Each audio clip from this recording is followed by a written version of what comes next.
సుమన్ ఏం చేసిందంటే మా అమ్మాయికి చెప్పింది, మా అమ్మాయి నాకు చెప్పింది, డాడీ జాగ్రత్త, ఆదివారం ఏముంది, friendship day. Already message start చేశాను, ఆల్రెడీ స్టార్ట్ చేసి పెట్టాను, రెడీగా పెట్టేశాను. So daddy friendship day, okay అమ్మా అని ప్రార్థన చేశాను. దేవుడి యొక్క చాలా వాక్య భాగాలు నాకు ఇచ్చాడు దేవుడు. అసలు దేవునికి స్నేహితులు కావాలనా? అది నా ప్రశ్న. దేవునికి స్నేహితులు అవసరమా? ఒకవేళ దేవుడు మనుషులతో స్నేహం చేస్తే మనుషులు ఎలా ఉండాలి? ఒకవేళ మనుషులు దేవునితో స్నేహం చేస్తే దేవుని గుణగణాలు ఎలా ఉండాలి? అసలు దేవుడు మనుషులతో, విశ్వాసులతో ఫ్రెండ్షిప్ చేస్తే విశ్వాసులు ఎలా ఉండాలి, ఏ విధముగా ఉండాలి, ఏ విధముగా నడుచుకోవాలనో దేవునికి ఇవన్నీ కూడా తెలుసండి. నాకు వచ్చిన ప్రశ్న ఏంటంటే, దేవాది దేవుడు, జీవమగల దేవుడు, మహిమగల దేవుడు సాధారణమైన మనుషులతో, సాధారణమైన విశ్వాసులతో స్నేహం చేయడం చాలా గొప్ప విషయం కదా. మనుషులతో స్నేహం చేస్తారు. ఓకే, పురుషులు స్నేహం చేస్తారు, స్త్రీలు స్నేహం చేస్తారు, అందరికీ స్నేహితులు ఉంటారు.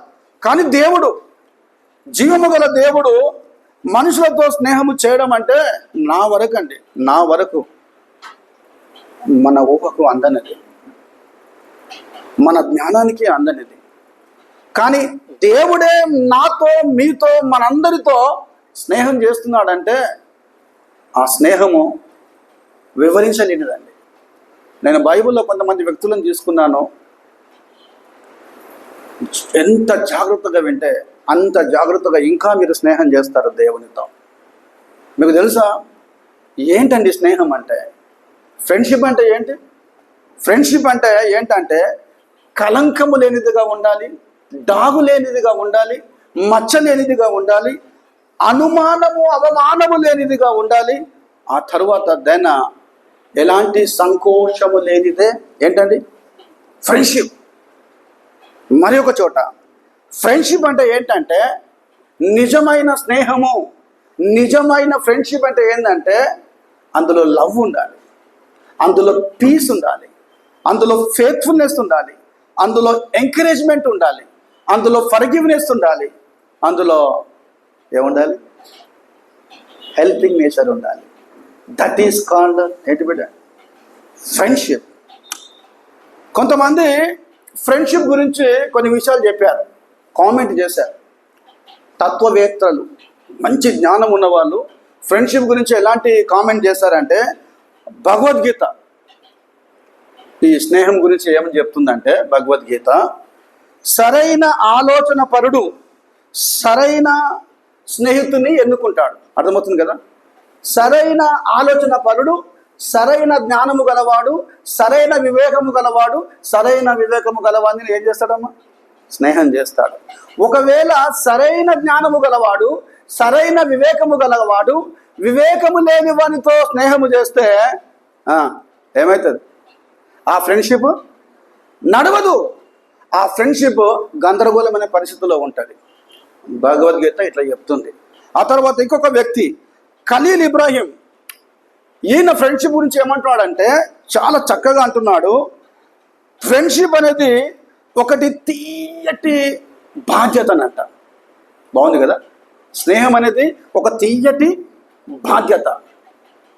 ఆ తీయదనముతో అలాగే ఉండాలి. కానీ ఫ్రెండ్షిప్ అంటే అవకాశము కొరకు చేసేది ఫ్రెండ్షిప్ కాదండి.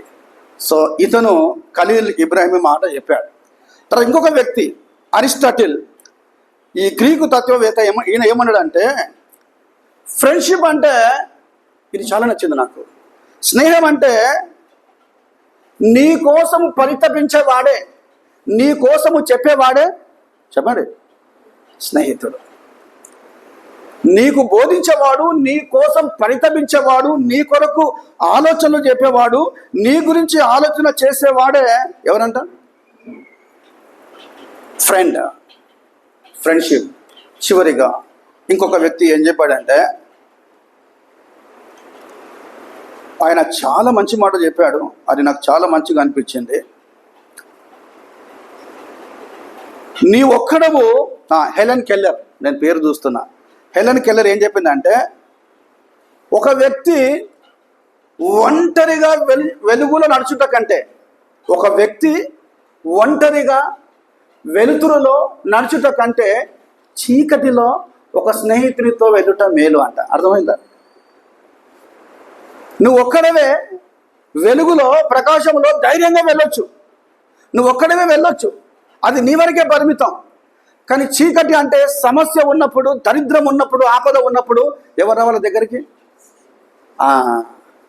చీకటిలో నీవు ఉన్నప్పుడు నీతో ఉన్నవాడే నిజమైన స్నేహితుడండి.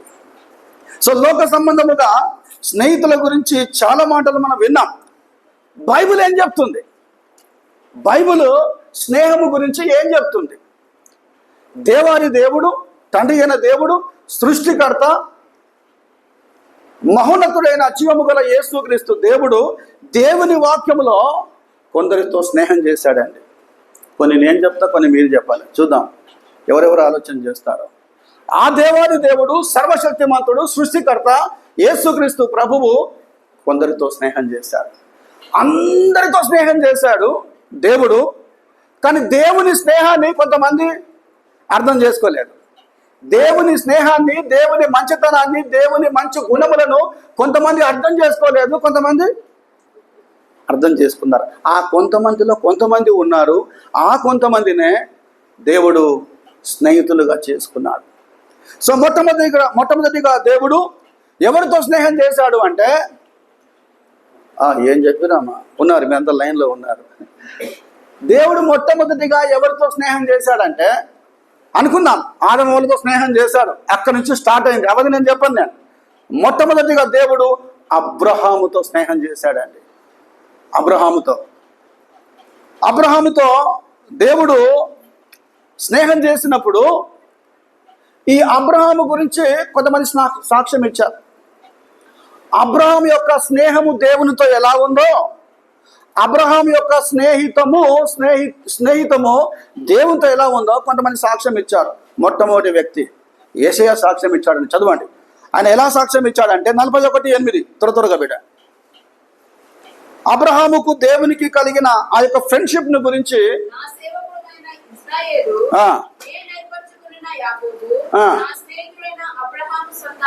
చాలండి. చూసారా అండి, యేషయా ప్రవక్త దేవుని ఆత్మ చేత నింపబడి, దేవుని జ్ఞానము చేత నింపబడి సాక్ష్యం ఇస్తున్నాడు. అబ్రహాము ఎవరికి స్నేహితుడు అండి? ఎవరికి స్నేహితుడు? దేవునికి స్నేహితుడు. నా స్నేహితుడైన అబ్రహాము సంతానమా? చూసారా అండి, మీరు ఆలోచన చేశారో చేయలేదో నాకు తెలియదు, కానీ యేషయా భక్తుడు సాక్ష్యం ఇస్తున్నాడు. అబ్రహాము దేవునికి ఎలా ఉన్నాడంట? స్నేహితునిగా ఉన్నాడు. అదేవిధంగా ఇంకొక భక్తుడు కూడా అదే విధంగా చెప్పాడు. యాకోబు పత్రిక 2:23, యాకోబు 2:23 త్వరగా.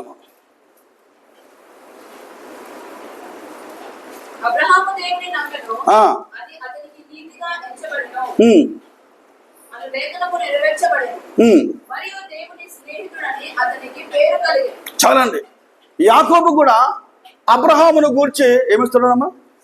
సాక్ష్యం ఇస్తున్నాడు. యాకోబు ఏమంటున్నాడంటే అబ్రహాము దేవుని స్నేహితుడు. చూసారండి, యేషయా భక్తుడు సాక్ష్యం చెప్పాడు, యాకోబు భక్తుడు కూడా సాక్ష్యం చెప్పాడు. ఆ తర్వాత ఇంకొక భక్తుడు ఉన్నాడండి. ఈ భక్తుడు కూడా అబ్రహాము దేవుని సేవకుడు, దేవుని స్నేహితుడని సాక్ష్యం చెప్పాడు. ఏ భక్తుడు అమ్మా ఇతను? చెప్తారు ఎవరైనా? ఎవరు సాక్ష్యం ఇచ్చారు అబ్రహాం గురించి? ఇంకొక వ్యక్తి ఎవరంటే, చదవండి 2 దినవృత్తాంతములు 20వ అధ్యాయం 7వ వచనం. 20వ అధ్యాయం 7వ వచనం త్వరగా 27.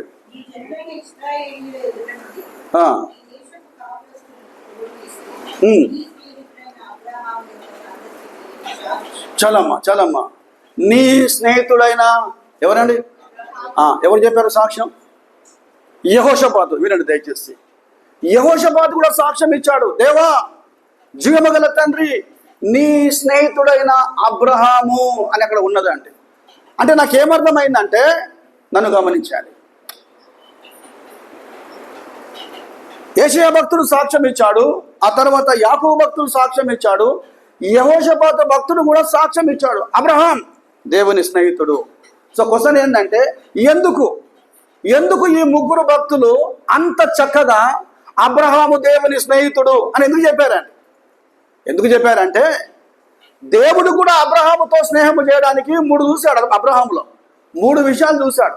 నెంబర్ 1, ఎందుకు దేవుడు అబ్రహాముతో స్నేహం చేశాడంటే, చదవద్దు, ఆదికాండము 12వ అధ్యాయము 1వ వచనం ప్రకారము, అబ్రహాము నీవు లేచి నీ తండ్రి ఇంటి నుండి బయలుదేరి సమస్తమును విడిచిపెట్టి నేను నీకు చూపించే దేశమునకు వెళ్ళము. అదొక్కటి చాలండి. ఈ మాట అబ్రహాం విన్నాడు. ఆ మొట్టమొదటి మాటలో అబ్రహాము ఏమి చూపాడంటే విశ్వాసం చూపాడండి. అమ్మ నన్ను గమనించండి, విశ్వాసం.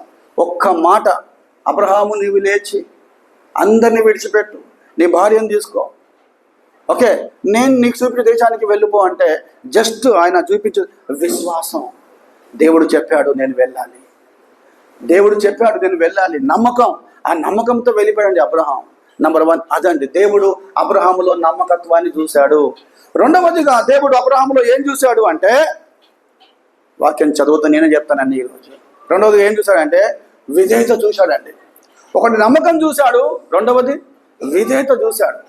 ఈ విధేయత దేవుడు అబ్రహాములో ఎలా చూశాడంటే, అబ్రహాం నీకు ఒక్కగానైనా ఒక్క కుమారుడు, నీవు ఎక్కువగా ప్రేమించుచున్న నీ కుమారుణ్ణి నీవు తీసుకొని మోరియా పర్వతం మీదకి వెళ్ళి ఏ బలి ఇవ్వలేము, దహన బలి. ఇక్కడ స్టాప్ చేస్తా.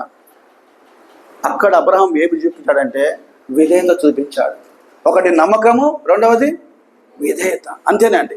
దేవుడు చెప్పాడు నా కుమారుని, ఏకైక కుమారుని దేవుడు దహన బలి ఇవ్వమంటున్నాడు. అవన్నీ మీకు తెలుసు, అవన్నీ నేను చెప్పడం లేదు. దాని మూడవదిగా దేవుడు అబ్రహాంలో ఏం చూశాడంటే నిరీక్షణ చూశాడండి. అతనికి సంతానము లేదు. అబ్రహాము 100 సంవత్సరములు, శారా 90 సంవత్సరములు, సంతానము లేదు. దేవుడు ఏం చెప్పిందంటే,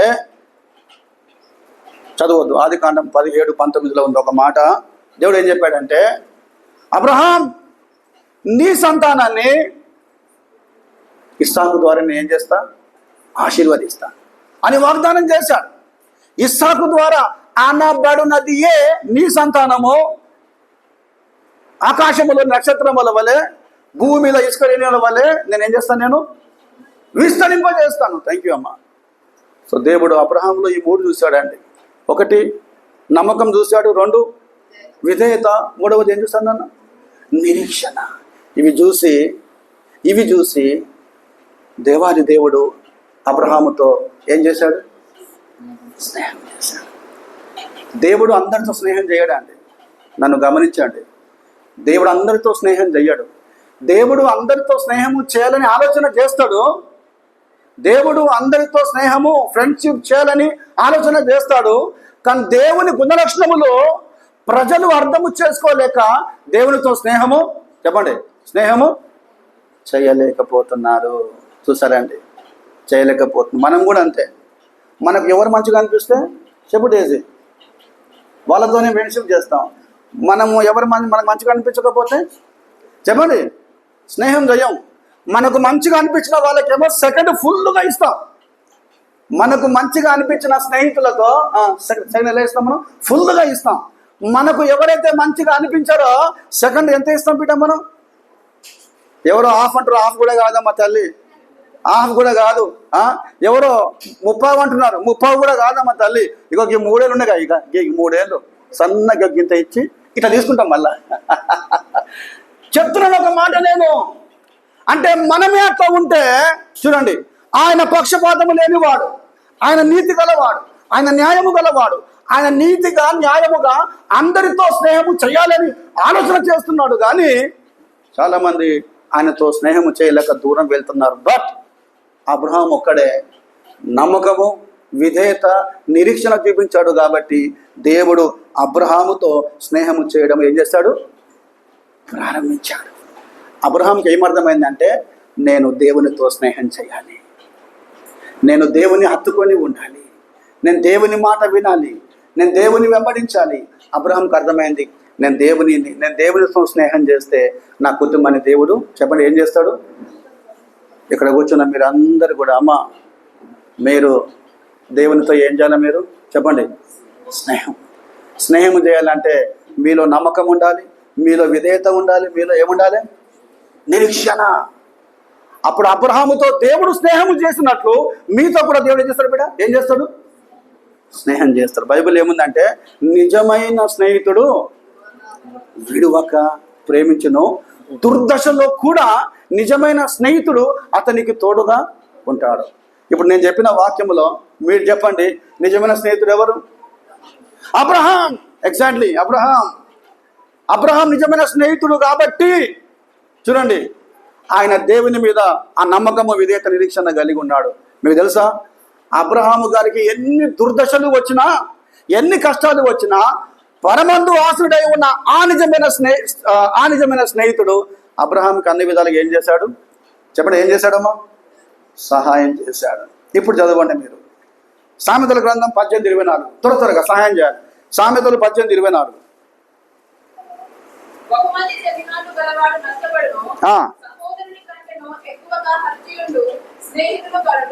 రైట్. బహుమంది చెలికాండ్రు ఉన్నవాళ్ళు ఏమవుతారంట? ఏమన్నా అర్థమైందామా? ఎంతమందికి అయితే ఎక్కువగా స్నేహితులు ఉంటారో వారికి ఏమొస్తుందంట? నష్టం. జాగ్రత్త గుర్తుపెట్టుకోండి. ఎక్కువ స్నేహితులు సంపాదించుకోవద్దండి.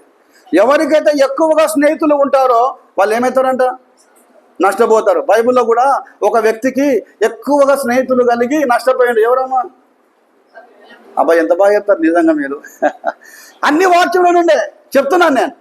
కానీ అబ్రహాము గారికి తప్పిపోయిన కుమారుడు. ఎస్, కరెక్ట్ చెప్పారు. కానీ అబ్రహాము గారికి అక్కడ ఎంతోమంది స్నేహితులు ఉన్నప్పటికీ లేనప్పటికీ కానీ ఆయన ఒక్క స్నేహితుని మాత్రమే ఎన్నుకున్నాడు. ఆ స్నేహితుడే దేవుడు, దేవాది దేవుడు, సర్వశక్తి మంతుడు అండి. మీకు తెలుసా, ఒక ప్రశ్న ఏంటి నాకు అన్నా, మరి అబ్రహాము అంత దేవునితో స్నేహము కలిగి ఉన్నందువలన అబ్రహాముకు ఏమి కలిసి వచ్చింది? వినండి, అబ్రహాముకి ఏం కలిసి వచ్చింది అంటే, నెంబర్ 1, అబ్రహామును దేవుడు ధనవంతునిగా చేశాడు. అబ్రహాము కుమారుని దేవుడు ధనవంతునిగా చేశాడు. మీకు తెలుసా, అబ్రహాము చనిపోయినప్పటికీ ఎక్కడ ఉన్నాడమ్మా? పరదైసులో ఉన్నాడు. అది నాకు కావాలి. పరదైసులో ఉన్నాడు. అబ్రహాము రొమ్మున ఎవరు ఉన్నారు? లాజరు ఉన్నాడు. ఇదండి దేవునితో స్నేహం చేస్తే. అందుకనక దేవుడు మొట్టమొదటిగా ఎవరితో స్నేహం చేశాడంటే అబ్రహాముతో స్నేహం చేశాడు. ఈ ఉదయకాల సమయంలో మీ అందరితో దేవుడు స్నేహం చేయాలని ఆశపడుతున్నాడు. రెండవదిగా దేవుడు ఎవరితో స్నేహం చేశాడంటే, చదువమా, నిర్గమకాండం 33:11. త్వరగా నిర్గమకాండం 33:11.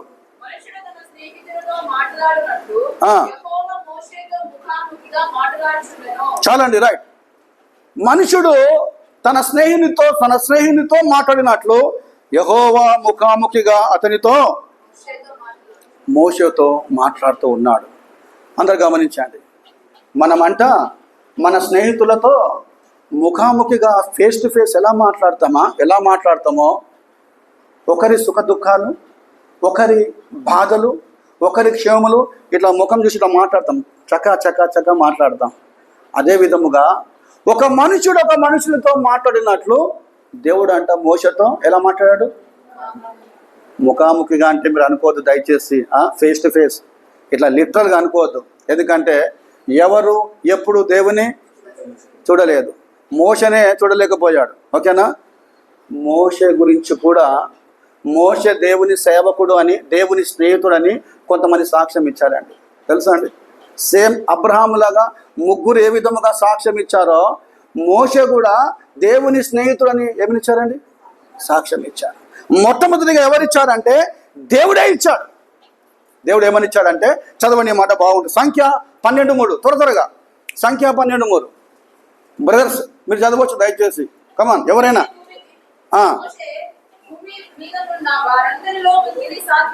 చాలండి. ఇక్కడ ఫ్రెండ్ అనే మాట లేదు. జ్ఞానము గల వారు విందురు గాక, చెవి గలవారు. ఇక్కడ స్నేహితుడు అనే మాట లేదండి. సో మోషే ఏమంటున్నాడు అంటే దేవుడు మోషే ఎట్లుంది బిడ్డ,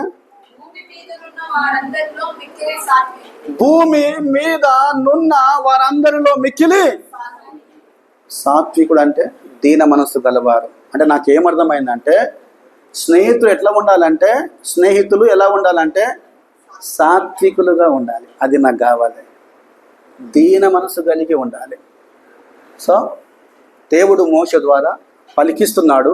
దేవుడే సాక్ష్యం ఇస్తున్నాడు. ఎవరి ముందు సాక్ష్యం ఇస్తున్నాడమ్మా? ఎవరి ముందు సాక్ష్యం ఇస్తున్నాడు? ఎవరి ముందు? ఎవరిని గూర్చి అంటే మోషే, ఎవరి ముందు అంటే అహరోను మిరియాం. చూసారండి, అది నాకు కావాలండి. అహరోను మిరియాం ముందు దేవుడు ఏమంటుందంటే, మోషే భూమి మీద నున్న వారందరిలో మిక్కిలి.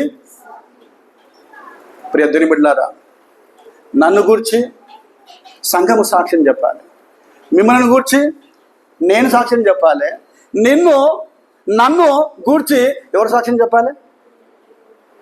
బయటి వాళ్ళు సాక్ష్యం చెప్పాలండి. అదే కదండి, బయటి వాళ్ళు సాక్ష్యం చెప్పాలి. నన్ను గూర్చి నా ఇంటి వారు సాక్ష్యం చెప్పాలి, నా సంఘస్థులు సాక్ష్యం చెప్పాలి, మిమ్మల్ని అందరినీ గూర్చి మీ ఇంటి వారు బయట వాళ్ళు ఏం చెప్పాలి? సాక్ష్యం. సాత్వికుడు, దీన మనసు గలవాడు. ఇంకొకైనా సాక్ష్యం ఇచ్చాడు. మోషే దేవునికి గొప్ప స్నేహితునిగా ఉన్నాడని ఇంకొకైనా సాక్ష్యం ఇచ్చాడు. బైబిల్ చూడకుండా చెప్పండి. సేమ్ సాత్వికుడు అనే మాట ఉంటుంది. ఎవరంటే హెబ్రీ పత్రిక 3:2. నువ్వు 11కు పోయినావు అప్పుడే.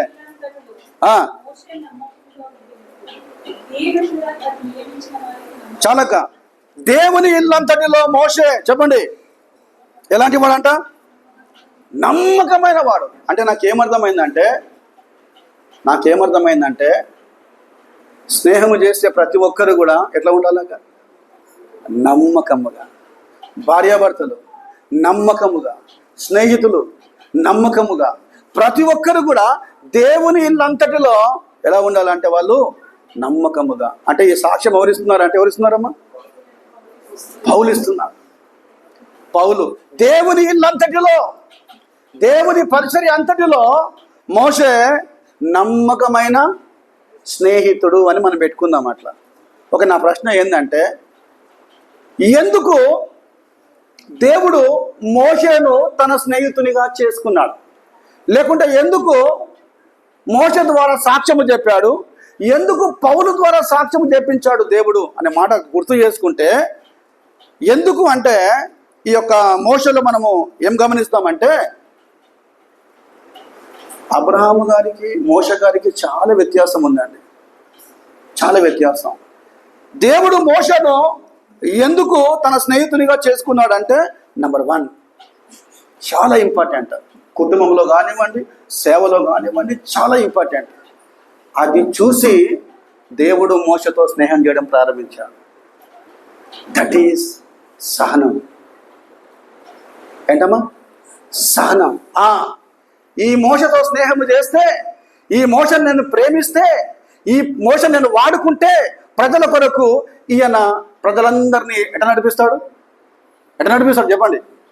సహనము. చూసారండి, 6 లక్షల కాల్బలం, 6 లక్షల జనాంగాన్ని నడిపించాలంటే ఏం కావాలన్నా చెప్పండి? సహనం. ఇక మన అయ్యకు కూడా కావాలి సహనం. ఏ అయ్యకు? ప్రెసిడెంట్ అయ్యకు కావాలి సహనం. లాజర్ గారికి సహనం అండి. సహనము చాలా ఇంపార్టెంట్. మీకు తెలుసా, మోషే సహనము కలిగి తన కుటుంబం కొరకు ప్రార్థన చేశాడు, తన కుమారుల కొరకు ప్రార్థన చేశాడు. మోషే సహనము కలిగి వాళ్ళందరి కొరకు ప్రార్థన చేసి, అయ్యా వారి మీదకి శిక్ష రాకూడదు, నీవు నా మీదకి ఏం చేయాలి? శిక్ష, లేకపోతే ఆ జీవము గ్రంథంలో నా పేరును ఏం చేయాలి? తుడిచివేయి. చూసాడండి, ఆ సహనాన్ని దేవుడు చూశాడండి మోషలో. దేని బిడ్డారా, ఇంకా దేవుడు ఆ మోషలో ఏం చూశాడంటే, మోషే కంప్లీట్లీ దేవుని మీద ఆధారపడ్డాడండి. దేవుని మీద ఆధారపడ్డాడు. ఇంకో దగ్గర ఏముందంటే, మోషే ఏది చేసినా దేవుని ముందు పెట్టాడు. అమ్మ వినండి దయచేసి. ఎవరి ముందు పెట్టాడమ్మ? దేవుణ్ణి. ఒకటి సహనం చూసాం, తర్వాత దేవుని మీద ఆధారపడ్డాడు. మూడవదిగా ఏంటంటే, ఏది చేసినా దేవుని ముందు పెట్టాడు. చదవండి, ఒక మాట బాగుంటుంది. 33 నిర్గమకాండం 33:14 వచనం. తోడుగా వచ్చిన 15 మోషే నీ సన్నిధి రాని యెడల ఎక్కడ నుండి మమ్మును తోడుకుని పోకుము. అబ్బా, ఎంత మంచి మాట అమ్మా. మోషే ఏమంటున్నాడంటే, దేవా నీ సన్నిధి రాని ఎడల ఇక్కడ నుండి మమ్మును తోడుకుని పోకుము. ఇక్కడ నుండి మమ్మల్ని తోడుకొని, అంటే నాకు ఏమర్థమైందంటే, యేసయ్యా లేకుంటే సర్వశక్తి గల దేవా యెహోవా నీవు వస్తేనే నేను కదులుతాను, నీవు వస్తేనే మేము మూవ్ అవుతాము, నీ సన్నిధి మాతో ఉంటేనే నేను నీ ప్రజల ముందుకి వెళ్తాం. నేను ఒక మాట చెప్పాలన్నా, ఫ్రెండ్షిప్ డే కాబట్టి ఈ ఫ్రెండ్స్ ఏమంటారంటే, చాలామంది తల్లికి తండ్రికి చెప్పని విషయాలు ఎవరు చెప్తారమ్మా? ఫ్రెండ్స్కి చెప్తారు. కానీ చెప్పవాకండి దయచేసి, తల్లి తండ్రికే చెప్పండి. ఎందుకంటే స్నేహితులు నమ్ముకోవట కంటే తల్లిని తండ్రిని నమ్ముకున్నట్టు మేలు. స్నేహితులు ఏం చేస్తారంటే, స్నేహితులకు చెప్తే, ఇంతకుముందు చెప్పాను నేను, స్నేహితులకు చెప్తే వాళ్ళు వేరే వాళ్ళకి ఏం చేస్తారు? అంటిస్తారు. అదే మీరు తల్లికి తండ్రికి చెప్తే వారు వేరే వాళ్ళకి అంటియకుండా ఏం చేస్తారంటే ఏం చేస్తారు? హృదయంలో పెట్టుకొని దేవునికి మొర పెడతారండి. నేను 55 సంవత్సరాలు నాకు నేను చూసినంత మటుకు ఈ రోజుల్లో నమ్మకమైన స్నేహితులు ఎవరు కూడా లేరండి, దేవుడు తప్ప. ఉంటారు, 2-3 ఉంటారు, చెప్పుకోవచ్చు మనం. కాబట్టి మోషే ఏం చేశాడంటే, నీవు వస్తేనే నేను ముందుకు వెళ్తాను. అందుకే స్నేహితులు ఏం చేస్తారంటే, ఏదైనా ఫంక్షన్కి వెళ్ళాలన్నా, ఏదైనా వెళ్ళాలంటే, ఎక్కడన్నా చక్కని సంతోషమైన కార్యక్రమాలకు వెళ్ళాలంటే ఫ్రెండ్స్ ఏమంటారంటే, అరే చెప్పండి, నువ్వు వస్తేనే నేను వస్తా, అరే నువ్వు పోకపోతే నేను, ఇవే మాటలు ఉంటాయి. నువ్వు వెళ్ళకపోతే నేను వెళ్ళను, నువ్వు రాకపోతే నేను రాను, ఆయన రాకపోతే నేను కూడా రాడు. అంత ఫ్రెండ్షిప్. నేను ఏమంటున్నా అంటే, మోషే కూడా దేవునితో ఎలా ఫ్రెండ్షిప్ చేశాడంటే, యేసయ్యా నీవు నాతో వస్తే, ఎవరో పాట పాడాలమ్మా, ఏం పాట? నీవు నాతో, అదేనా? అదే పాటనే కదా, రైట్. నేను ఏమంటానంటే, దేవుని బిడ్డలారా, మీ కుటుంబ జీవితంలో, మీ వ్యక్తిగత జీవితంలో గమనించండి దయచేసి, మోషేలాగా మీరు సహనం కలిగి ఉండాలి. మోషేలాగా మీరు దేవుని మీద ఆధారపడి ఉండాలి. ఆ తర్వాత మోషే వలె నీవు వస్తే నేను ముందుకు వెళ్తాను. మీ కుటుంబ జీవితంలో, మీ వ్యక్తిగత జీవితంలో మీరు ఏం చేయాలంటే, ప్రతి విషయంలో దేవుని ముందు పెట్టి, దయచేసి ప్రతి విషయంలో ఎవరిని ముందు పెట్టాలమ్మా? దేవుని ముందు పెట్టాడు. ప్రతి విషయంలో నేను అనుభవం చెప్తున్నాను. నేను ఏ పని చేసినా, ఏ కార్యం చేసినా మీరు ప్రతి విషయంలో దేవుని ముందు పెట్టండి. అప్పుడు చూడండి, దేవుడు కార్యాలు చేస్తాడా చేయడా, దేవుడు అద్భుతమైన కార్యాలు చేస్తాడా చేయడా అనేది మీకు ఈజీగా అర్థమవుతుంది. నేను ఒక మాట ముందుకెళ్తాను. నేను దేవుడు అబ్రహామును స్నేహితునిగా ఎన్నుకున్నాడు, దేవుడు మోషేను స్నేహితునిగా ఎన్నుకున్నాడు. రిజల్ట్ ఏంటి? మోషే దేవునితో స్నేహము చేస్తూ ఉన్నాడు. రిజల్ట్ తెలుసా అండి మీకు? రిజల్ట్ ఏంటంటే, చాలా వచనాలు ఉన్నాయి కానీ నేను చెప్పడం లేదు. రిజల్ట్ ఏంటంటే, మోషే దేవునితో స్నేహము చేసినందుకు మోషే కుటుంబాన్ని దేవుడు దీవించాడు, మోషే కుమారుని దేవుడు దీవించాడు. చివరిగా రిజల్ట్ ఏంటంటే, మోషే చనిపోయి కూడా, చెప్పడం ఎక్కడ ఉన్నాడమ్మా? మోషే చనిపోయి కూడా ఎక్కడ ఉన్నాడు? కొందరు అంటున్నారు పరలోకం అంటున్నారు, కొందరు పరదేశం అంటున్నారు, ఇంకెవరైనా కొందరేమో పరలోకం పరదేశం అంటున్నారు. అబ్రహాం అయితే పరదేశంలో ఉన్నాడు.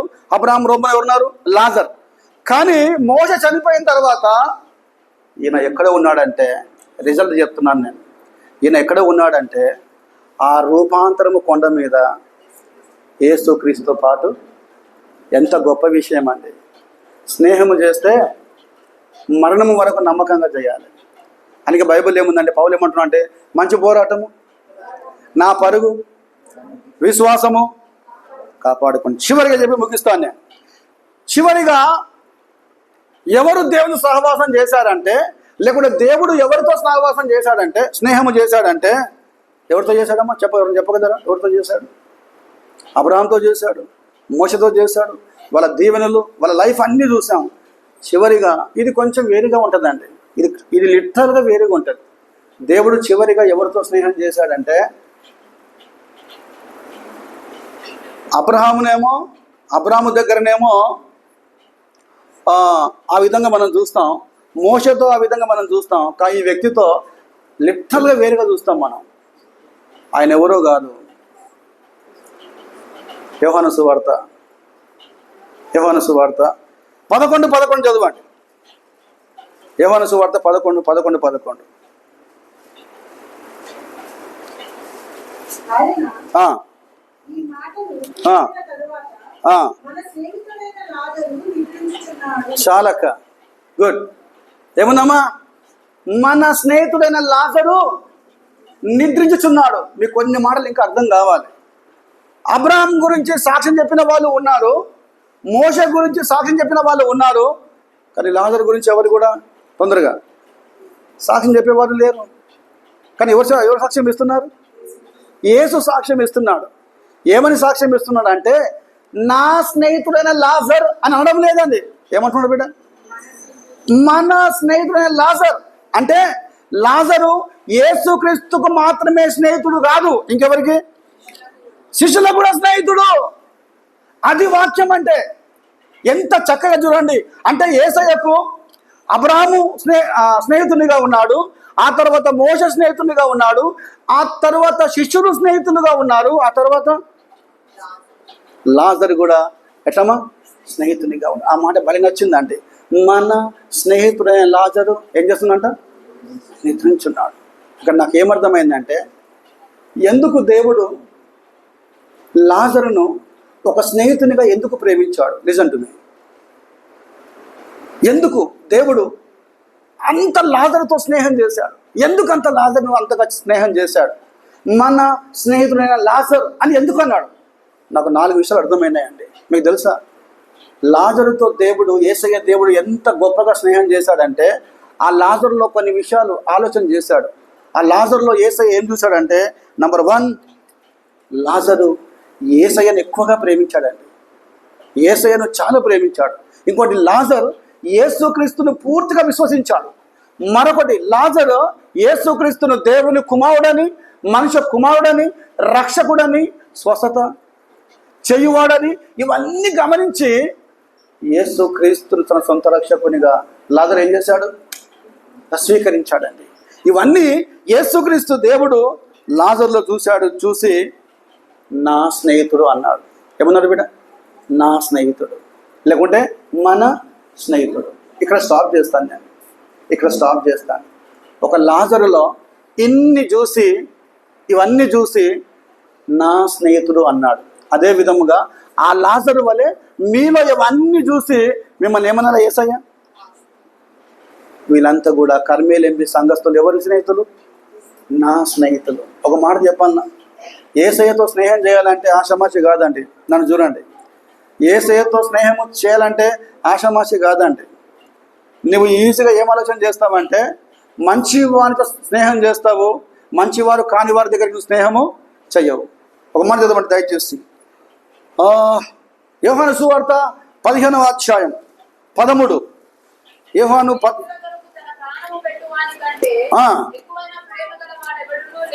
ఎస్. నెక్స్ట్ ఇంకో మాట, రైట్.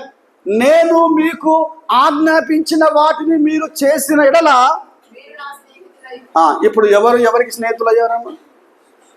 లేకుంటే ఎవరికి స్నేహితులయ్యారు? లాజరు దేవునికి స్నేహితుడు. ఎందుకంటే యేసుక్రీస్తు ఆజ్ఞాపించినవన్నీ కూడా ఎవరు చేశారు? లాజరు చేశాడు. దేని బిడ్డలారా, నేను వాక్యం చదువుతూ ఉండగా పరిశుద్ధాత్మ దేవుడు నాకు ఏం బయలుపరిచాడంటే, నా సేవకుడవైన జయరాజ, ఇంకా నీవు నాకు స్నేహితునిగా ఉండాలి. గమనించండి దయచేసి. ఇంకా నీవు నాకు స్నేహితునిగా ఉంటే నేను కూడా నీకు ఎట్లా ఉంటా? స్నేహితునిగా ఉంటా. అమ్మా, దేవునితో స్నేహం చేయాలంటే జస్ట్ అబ్రహాం లాగా ఉండాలి, మోషలాగా ఉండాలి, తర్వాత నాజర్లాగా ఉండాలి. దేవునితో డీప్గా స్నేహం చేయాలంటే వాక్యం చదువుతా మర్చిపోవద్దు, ప్రార్థన చేయటం మర్చిపోవద్దు. వినండి దయచేసి, ఉపవాసము చేయుట మర్చిపోవద్దు. ఆ తర్వాత దెన్ ఇంకోటి ఏంటంటే ఆయనలో పూర్తిగా ఆయన మీద ఆధారపడుట నీవు మర్చిపోవద్దు. కానీ చివరిగా ఒక వ్యక్తి ఉన్నాడు, బాధాకరమైన విషయం చెప్తున్నా. ఒక వ్యక్తి, దేవుడు అతనితో స్నేహము చెయ్యాలి అనుకున్నాడు, కానీ ఆ దేవుని స్నేహాన్ని ఈ వ్యక్తి అర్థం చేసుకోలేదండి. అబ్రాహాం అర్థం చేసుకున్నాడు, మోషే అర్థం చేసుకున్నాడు, లాజరు అర్థం చేసుకున్నాడు, కానీ ఒక వ్యక్తి అర్థం చేసుకోలేదండి. యేసయ్య చాలా ప్రయత్నం చేశాడు, యేసయ్య చాలా ఆలోచన చేశాడు, యేసయ్య చాలా చూశాడు. ఇతడు నాకు స్నేహితునిగా ఉండాలి ఉండాలి అనుకున్నాడు, కానీ ఈ వ్యక్తి మాత్రం యేసయ్య స్నేహాన్ని అర్థం చేసుకోలే, యేసయ్య స్నేహాన్ని బ్రేక్ చేశాడండి. దురదృష్టకరమైన విషయం అండి. ఎవరమ్మా ఆయన? సౌలు అంటున్నారు. చదువుదాం ఒక మాట, చదవండి దయచేసి. మత్తయి సువార్త 26:50. మత్తయి సువార్త 26:50 వచ్చిన త్వరగా.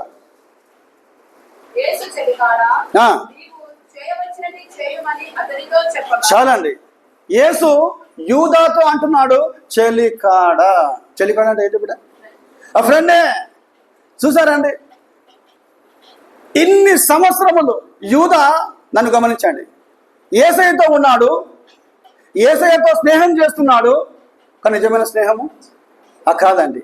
యేసయ్య నిజమైన ప్రేమ చూపిస్తున్నాడు, నిజమైన స్నేహము యూదాతో చూపిస్తున్నాడు, కానీ యూదా మాత్రం యేసయ్యతో ఉండి యేసయ్య అద్భుతమైన కార్యాలు చూస్తూ యేసుక్రీస్తు గురించి సమస్తము తెలిసి కూడా వెనుక ఏం చేస్తున్నాడు?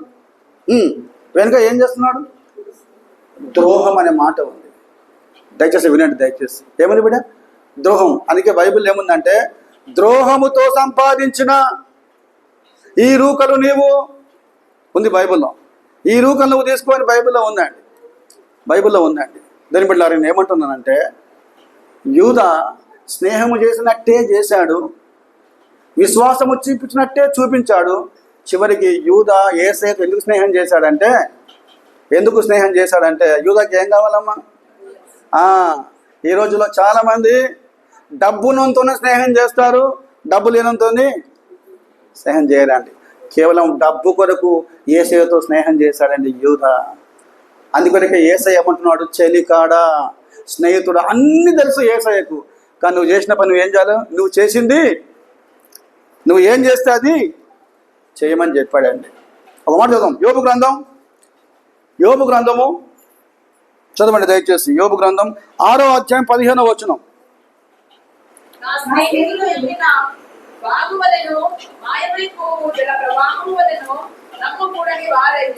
చాలండి. నా స్నేహితుడు సహాయం చేయబడ్డా. చాలు. నా స్నేహితుడు ఎండిన వాగు వలెను. అమ్మ, ఎండిన వాగు ఎట్లా ఉంటుంది మాకు తెలుసు. ఎండిన వాగు ఎలా ఉంటుంది? నా స్నేహితుడు ఎండిన వాగు వలె ఉన్నాడు. తర్వాత రైట్, మాయమై పోవు జల ప్రవాహం వలె ఉన్నాడు. ఇక్కడ ఎవరున్నారో మాట్లా? ఇక్కడ బైబిల్ ఎవరున్నారు అట్లా? యూదా ఉన్నాడు. యూదా విశ్వాసంలో ఎండిపోయాడు, మాయమైపోవు జల ప్రవాహం వలె ఉన్నాడు. ఆయన మనసు అంతా ఎట్లా ఉందంటే జస్ట్ అంత ధనము. చివరికి మనకు తెలుసు రిజల్ట్ ఏంటంటే యూదా తనకు తాను ఉరి వేసుకొని చనిపోయాడండి. దీని ఇప్పుడు నేను ఏమంటానంటే, మనము యూదాలాగా స్నేహం చేయొద్దండి. మనం యూదా మనస్సులాగా మనం దేవునితో స్నేహం చేయొద్దు. బైబిల్ ఏముందంటే, శరీరాశ, నేత్రాశ, జీవపుడంబం అవి తండ్రి వలన పుట్టినవి కావు. ఇంకో మాట ఉంది, మనమంట ఈ లోకముతో ఏం చేయొద్దంట? మనము ఈ లోక స్నేహము దేవునికి ఎలాంటిదంట? వైరం. వాక్యం ముగిస్తున్నాను నేను. మనము ఎలా ఉండాలంటే, అబ్రహాము దేవునితో ఎలా స్నేహం చేశాడో, ఆ తర్వాత మోషే దేవునితో ఎలా స్నేహం చేశాడో, ఆ తర్వాత లాజర్ దేవునితో ఎలా స్నేహం చేశాడో, అలాంటి స్నేహం మనం చేయాలా, కానీ యూదా లాంటి స్నేహం మనము చెప్పండి చేయకూడదండి. అలాంటి కృప దేవుడు మనకు అనుగ్రహించును గాక. ప్రార్థన చేద్దాం. స్తుతి.